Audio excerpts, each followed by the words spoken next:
Bonjour, bon matin, bonsoir. Alors, après avoir fait ensemble cette courte introduction sur la fécondité et le contrôle des naissances au regard de la parole de Dieu, on commence notre première grande partie sur la fécondité et la Bible. Donc, qu'est-ce que la parole de Dieu, la Bible nous dit au sujet de la fécondité? On va voir plusieurs vidéos sur le sujet, plusieurs sous-sections sur ce sujet de la fécondité dans la parole de Dieu. Et suite à ça, on passera à une autre partie qui elle aussi aura plusieurs sous-sections, plusieurs vidéos d'enseignement sur le sujet du contrôle des naissances au regard de la parole de Dieu. Excellent. Alors, hier on avait parlé donc du premier commandement qui a été donné à l'humanité, qui a été donné à Adam et Ève. Soyez féconds, multipliez et remplissez la terre. On avait vu que ce commandement donc d'être fécond ordonne à l'homme, à la femme, à l'humanité de porter du fruit, d'avoir des enfants. On se posait la question, mais combien, dans quelle mesure est-ce qu'il doit avoir des enfants? Et le Seigneur dit de multiplier. On a vu donc le terme multiplier, rabat, littéralement c'est la croissance numérique abondante. Ça signifie aussi tout simplement beaucoup en hébreu pour dire merci beaucoup, on dit toda rabat. Donc ce terme rabat veut dire donc avoir beaucoup, donc de porter du fruit et d'avoir beaucoup de fruits. Et la dernière question qu'il y avait était jusqu'à quel point doit-on avoir beaucoup de fruits? Bien, le Seigneur nous dit jusqu'à remplir toute la terre. Et donc pour continuer à partir de ça, après cet commandement que Dieu a donné aux hommes, nous avons vu que les hommes ont commencé à offenser Dieu, notamment en pratiquant le contrôle des naissances, en commençant à donner des potions à leurs femmes qui les rendaient stériles. Nous avons lu le rapport du livre du Juste, du livre de Jachère sur ce sujet-là. Et suite à ça, à beaucoup d'autres péchés commis par l'humanité, le Seigneur a envoyé le déluge sur terre et a choisi de sauver dans sa bonté et son amour un homme qui a trouvé grâce à ses yeux, qui est Noé, avec ses 3 fils, Sem, Cam, Japheth et leurs épouses respectives. Au sortir de l'arche de Noé, après cette grande déception que Dieu a vécue, la destruction de la quasi-intégralité de l'humanité et la destruction de la terre aussi, on pourrait penser qu'il serait mieux que Noé et ses fils limitent leur naissance dans cette terre chaotique qui suivit le déluge. Mettez-vous un petit peu à la place de Noé. Lorsqu'il est sorti de l'arche, la terre devait un peu ressembler à ce qu'il dit dans Genèse 1, verset 1, la terre était informe et vide.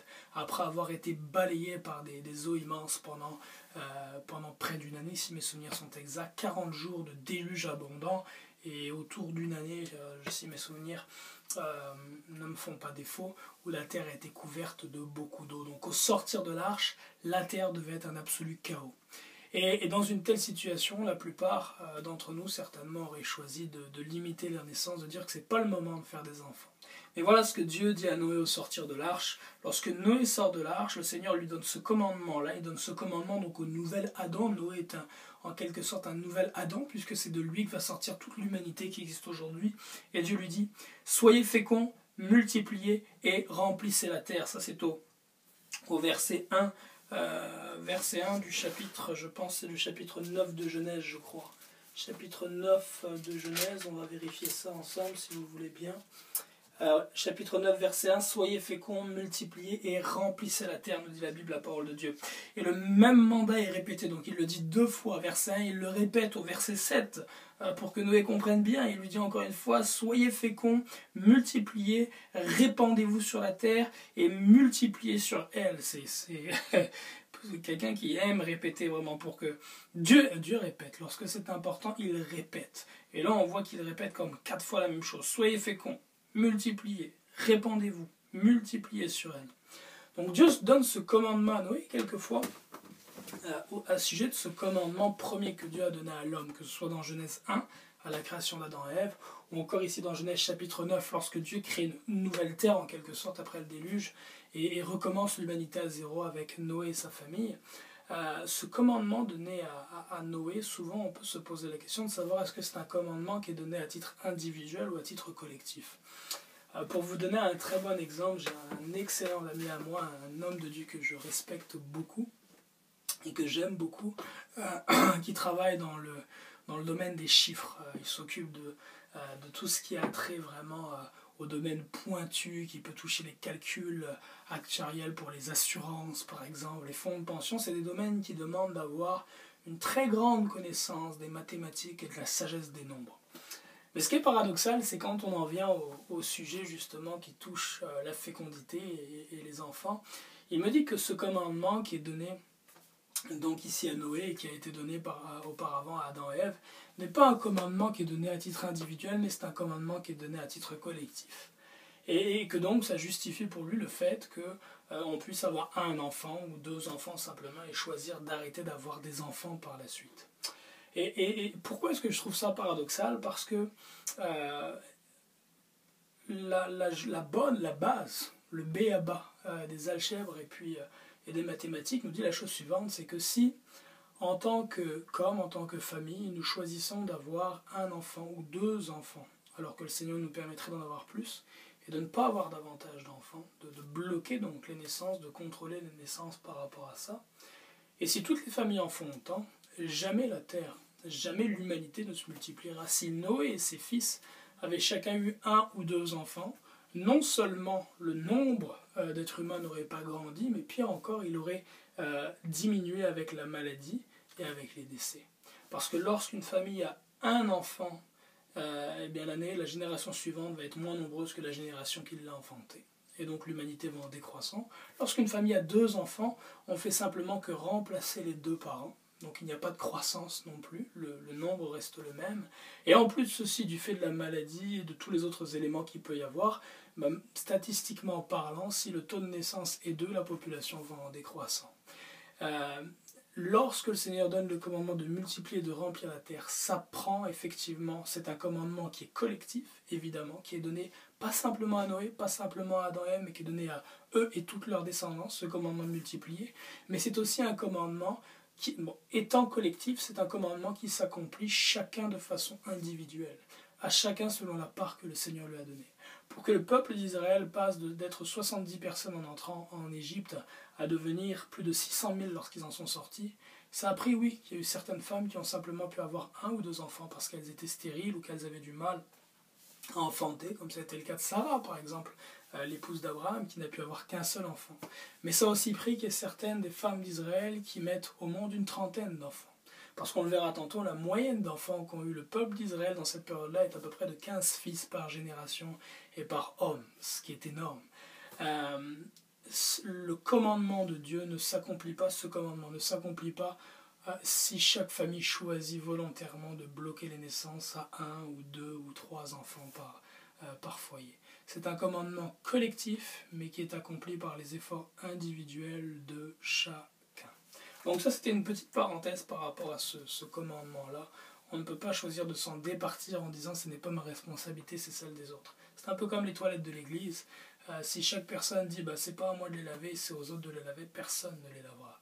C'est à chacun de prendre sa responsabilité et à chacun de faire les efforts et sacrifices nécessaires pour répondre au commandement de Dieu sur ce sujet et glorifier ainsi le nom de l'Éternel. Dans Genèse 17 au verset 6, Dieu promet à Abraham qu'il le rendra fécond à l'infini. Lorsqu'Isaac bénit Jacob en Genèse 28 verset 3, il prophétise que le Dieu Tout-Puissant te bénisse et te rende fécond et te multiplie afin que tu deviennes une multitude de peuples. Et en effet, Jacob aura 12 fils et des filles avec ça. À ce sujet, la Bible nous dit dans le livre des Psaumes, au chapitre 127, verset 3, la chose suivante. On va aller dans Psaume 127, au verset 3. Psaume 127, verset 3 nous dit ceci. Psaume donc de Salomon. Des fils sont un patrimoine du Seigneur. Le fruit du ventre maternel est une récompense, nous dit Salomon, l'homme sage. Comme des flèches dans la main d'un vaillant guerrier, ainsi sont les fils de la jeunesse. Heureux l'homme qui en a rempli son carquois.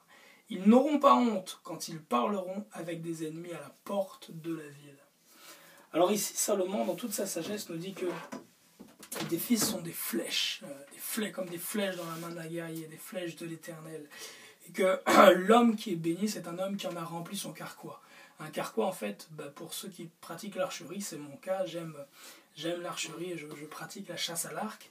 Un carquois, en fait, c'est l'instrument dans lequel on range les flèches avec lesquelles on part chasser, ou en ce temps-là, surtout pour la guerre, aussi pour la chasse, mais surtout pour la guerre. Et historiquement, ce qui est intéressant, c'est de regarder au temps de Salomon, un carquois d'un guerrier, combien contenait-il de flèches. Les textes de Nouzi, qui sont des textes historiques qui datent du temps de Salomon et du temps de David, nous rapportent qu'en ce temps, un carquois, le carquois d'un guerrier, donc qui partait sur le champ de bataille, contenait autour de 30 flèches. Lorsque Salomon donc dit « Heureux l'homme qui a rempli son carquois », ce qu'il est en train de dire littéralement, c'est « Heureux l'homme qui a une trentaine de fils ». Donc, waouh! On a du mal à l'imaginer aujourd'hui. Ici, ça peut sembler incroyable, justement, pour nous aujourd'hui. Il y a 2 ou 3 générations, ici je prends la province du Canada où je vis, le Québec, c'était quelque chose qui était pourtant commun au Québec.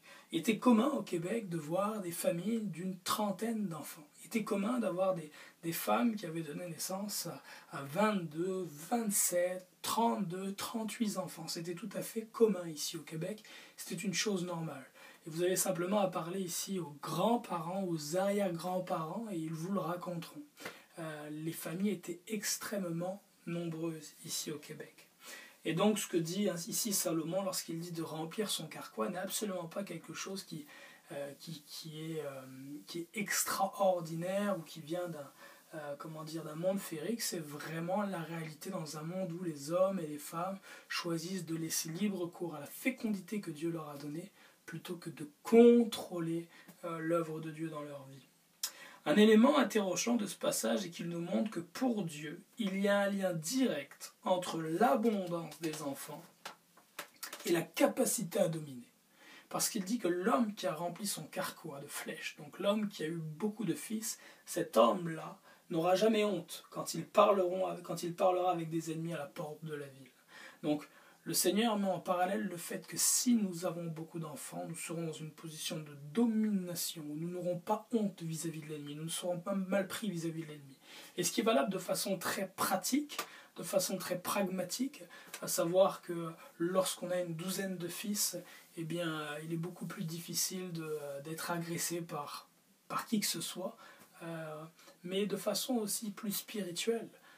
Avoir 12 fils, avoir des filles, avoir un grand nombre d'enfants, c'est avoir, s'ils ont été élevés dans les voies du Seigneur, un grand nombre d'hommes et de femmes qui prient, qui jeûnent, qui intercèdent, qui défoncent les portes de l'enfer pour sauver les hommes. Et donc nous n'aurons pas à rougir, en tant que serviteurs du Seigneur. D'ailleurs dans Genèse 1, lorsque Dieu ordonne à Adam et Ève de dominer sur la terre, c'est après leur avoir demandé de multiplier et d'être féconds. Il leur dit, soyez féconds, multipliez, remplissez la terre et dominez-la, assujettissez et dominez-la.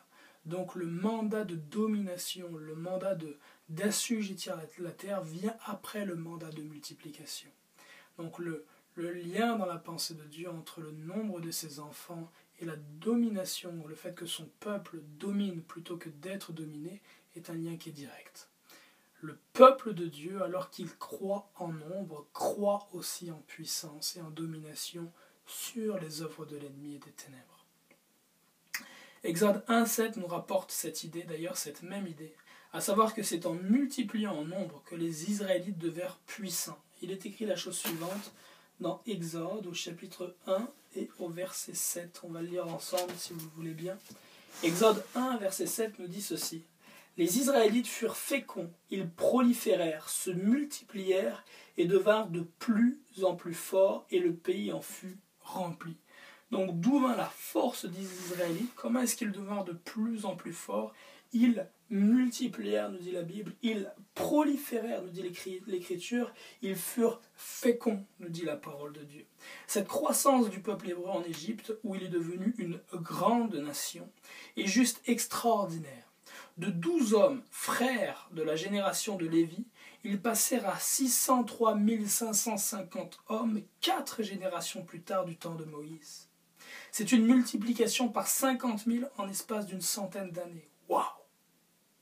C'est une moyenne de près de 14 fils par homme et par génération, sans compter les filles, puisque lorsque la Bible nous dit 603 550 hommes, ce sont les hommes de pied, donc les hommes qui ont au-dessus de 20 ans, et c'est simplement les hommes qui sont comptés. Donc les femmes, les filles n'étaient même pas comptées dans ce calcul-là.